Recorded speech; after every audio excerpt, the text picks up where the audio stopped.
Hello guys, good morning once again. And dito na naman tayo sa ating alituntunin.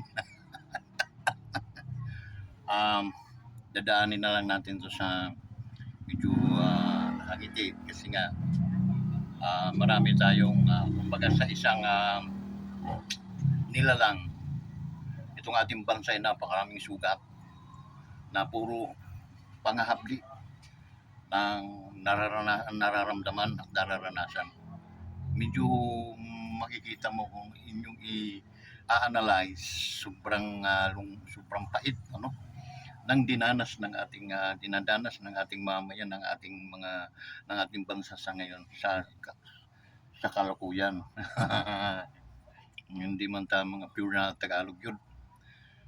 Okay, my mother is from Southern Leyte, my father also from Southern Leyte also. Okay, but I sinilang ako din sa Southern Leyte, but nagpukoy kami Samar, okay, Western Samar, Basay. So to recap, the eternal play. By the way, shoutout nga pala sa ating mga OFW scattered around the world, guys. Palakpakan natin sila palagi kasi they are sila yung mga strong and then living heroes sa ating bansa today, no? Na dapat ipagmalaki natin ang ating mga OFWs. Taas noo kayo, guys. Okay? Na hindi kayo nakayupo, no? Kundi kayo ay nakataas noo. Dapat kayong bigyan ng pasasalamat, reverence, no? Paggalang, it's because you are the best person today in our nation. Kayo yung mga nagbaback up para nag-cover up, no? Para hindi malunod ng lubusan ng ating bansa. Well, by the way, guys, shout out din sa ating mga friends, no, scattered around the Philippines. Okay? Diyan sa Kalusunan, sa Manila, no? Shout out sa inyong lahat, guys, no? Sa mga kaibigan diyan. Okay? Special mention like my classmate from elementary to high school. School mate ko si Sims Suganyan, no? He is now retired mechanical engineer yun. Okay? Si Sims. Mechanical ba or I don't know, civil. Okay? So, Tol, good morning. Shout out sa inyo, no? Kasama ang iyong family, relatives. Okay? Balikan natin Samar, no? Basay, at mga sangkayan nila, no? Aking mga relatives dyan sa Rawis, no? And then, sila Yaya Tiring, no? Shout out sa inyo ya, no? Please, para ma-notify po kayo, just likes and share, no? And then comment, then subscribe to my YouTube channel. Well, be active, no? Wag po kayong mahinayang. Ipipindutin lang po ninyo yung thumbs up, no? So, para naka-likes kayo and then palihog lang tag, i-share po ninyo yung ating mga videos para maraming makapanood. Dagdag din po yun sa views natin. Being content creator, we need that, no? We are very much appreciated dun sa mga nagla-likes, mga nag-share. Okay? Thank you so much, guys. And then sa mga kapaturan natin dila, Rawis, no? Sa Pastor Sims Castos, and then the Castos families, no? Mga hadap dida, mga baklian. So, kumusta mo sa dida, no? Daming mga kinukumusta ko, no? Shout out sa mga taga-Rawis today. Okay? Good morning to all of you.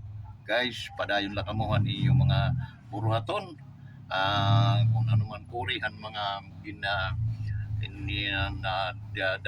dinadaanan ninyo yan ay mayroon din itong paghupa. Okay? So,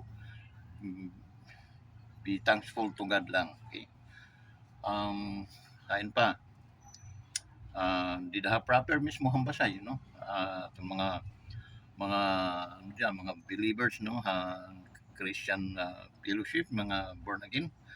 Shout out sa inyong lahat yan, no? And then, continue to, wag po kayong mga, kumbaga, tuloy-tuloy yung mga Bible studies ninyo, and then, um, visiting doon sa mga mahihina, may mga sakit, healing the sick, to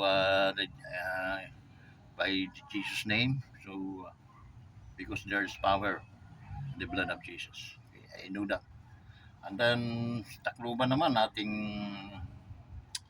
mga hinirang ng Diyos, no? Ang ating Pastor Bishop, Bishop Pastor Bin Rodriguez and family. Okay?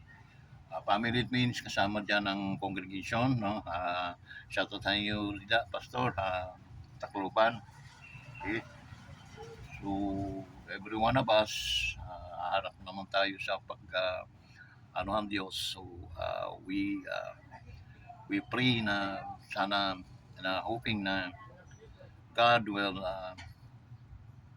grant, alam ko naman na granted yung kanyang pagpapatawad sa ating pag-uunawa because He is the God of love, no? In John chapter 3 verse 16 it says that for God so loved the world that He gave His only Son. Doon pa lang it's a very controversial, no, na you give your only loved ones, your only sons in exchange of salvation of soul of the people, the human race. That's why He offered His son. No? So, doon medyo makita natin the differences of God and in man, no? Kasi tayo, may ibig tayo, may mga hangganan yon. But God, sabi niya, your sins and iniquities I remember no more. Okay? So, yun. To those who are Christian, who are na mga nanlalamig, mga hindi nakakapagtuloy, don't wag mong tingnan yung mga taong dandidiri sa inyo, mga taong sumasalikway sa inyo. Bagkus, tingnan nyo, tumingin ka sa taas, wag sa baba, at makikita mo ang lupa. At hanggang dyan, wala ka ng ibang makikita pa. Tumingin ka sa taas, napakalawak ng iyong lulusutan ng iyong kaisipan at makikita mo ang puso ng Diyos na siya ay willing to forgive you and He loves you so much according to His word. Okay? Amen. So tapos na ba tayo sa mga pag-shoutout? Ating mga men and women in uniform. Thank you so much guys na mabigyan kayo ng tamang mga no? Kaisipan na nanggaling sa Diyos, no? The decision of your mind directly to your heart, okay? That saan ba kayo talaga susuporta sa ilang tao o sa taong bayan, okay? Ngunit mandato po sa inyo yon na ang inyong paglilingkuran ay ang taong bayan, okay? So yun guys, maraming salamat sa inyong lahat dahil nagkakaisip na po tayo dahil wala pong nangyayari sa ating mga nasa pamunuan natin. Nagkakaisa po sila, puro mga manluloko. Okay? Hindi po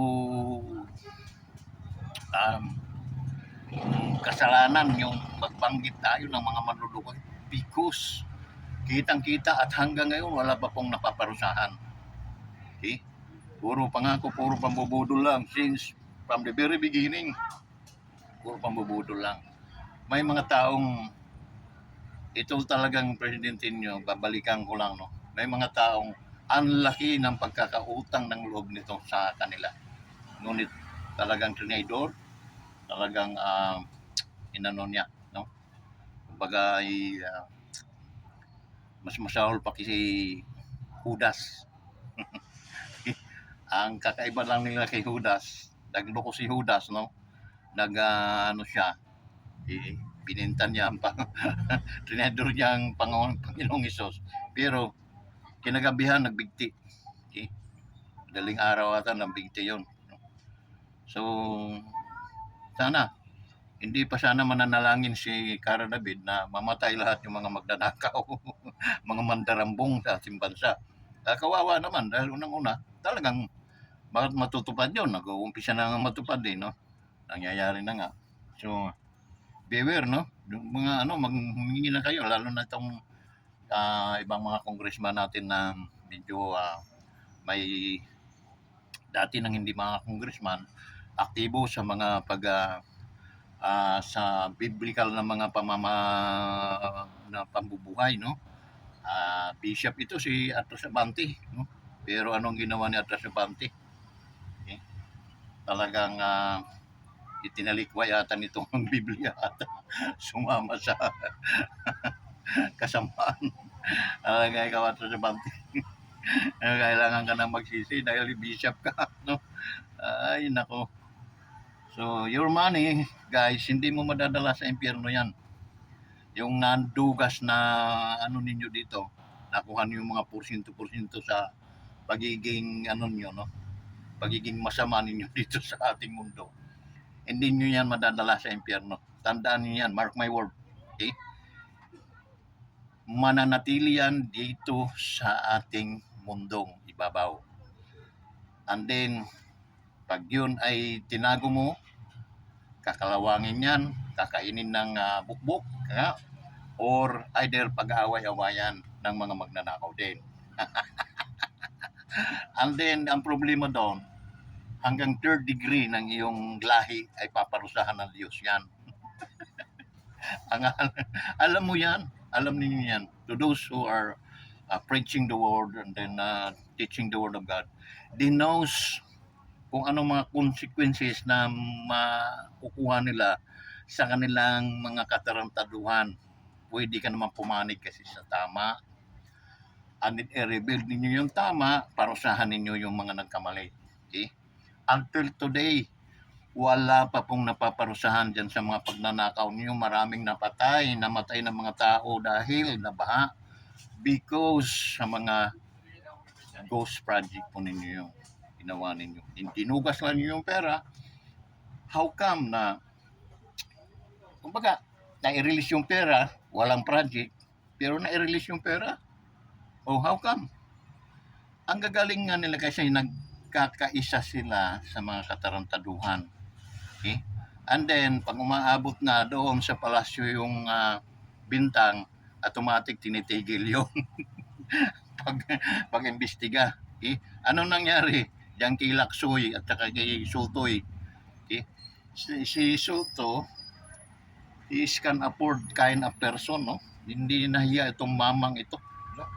Alam naman niyang na puto lang siya, bulati, no? From Itbulaga. And then napunta siya sa Senado, mas magaling pa siya sa mga mga abogado. Buang tawana. Napakasira ulo mo, Soto. Okay? Dapat ikaw na nahimig, kuha kang walis. Yun kasi pumasok ka sa ganong para ikaw ay itong artista din na si Lito Lapid, pumasok kayo dyan dahil nga mga sikat kayo, artista, binubuto naman kayo rin mga tangang mga Pilipino. Okay? Pero mga komedyante, mga actors kayo. Pero wala talaga kayong alam sa batas. And then ngayon, mas magagaling-galingan pa kayo sa ating Supreme Court. Diyos ko naman, Soto. Iumpog mo ng 100 bisis yung ulo mo, kulang. Okay? Kuha ka ng bunot, walis, yun lang. Dapat ang nababagay sa'yo, ba English ka pa, punyita ka. Wala ka namang aral. Ayan. Todo no? Siya yung glory, si Laksoy naman, tataka ka may aral yung hayop na yon, pero talagang kasi may agendang sarili itong dalawa. Kaya nilang bakapan, kunwari bakapan nila yan. Andun sa mga vlog ko nung mga nakaraan pang taon na ano ko na, basa ko na yung mga utak ng mga animal na yan. Okay? Lasoy, ano na yun, tumakbo yan ng presidente at saka vice president. Shoot sa balde. Doon na hindi sila na ano na, ayun, hindi wala tayo. Doy, Apple nga, boss. ay sir, Apple. yan 300 sir. Pili nyo na ako, sir, pambata, matamis. Okay sir. Tatlo 100. Apa. Nakapatimbaw. Dito lagi ako natin nila. Sa Edson ka. So nga, wala na si Kunti. Mayroon tayo doon, si Kuntian, wala na rin. Kulang na rin ang kanyang mga prutas. Ayun, bata lang. Pag-apple, ako gusto apple eh. Ano yung magula?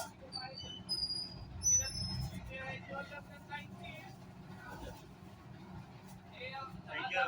Yeah. Ingat, ingat. May LTO dyan sa ano ha?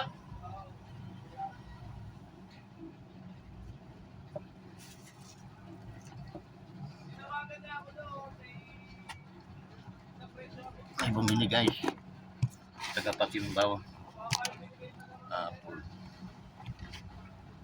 I-apple natin. 3,100. Yun. Balik tayo guys sa ating balitaktakan. Yun no. May dinda itong dalawang ito. Kasi alam nilang medyo mahina ang takbo nito. Paikot-ikuti nila kunwari sasakay sila, mag-ano sila ng paraan para kunwari yung babak-up nila, tatakpan nila yung kanilang pangulo. And then after that, okay, na medyo na ano na nila, na safety na nila si Sara, si Inday Sara, yung vice president natin, di maluwag na. Sisiparit na yung dalawa at titirahin na nila yung kanilang presidente. Dahil talagang impeachable yan, yung pinaggagawa ng presidente. Alam nila yon, ngunit pati yung mga rebelde, yung mga nandyan sa ano, alam nila yun.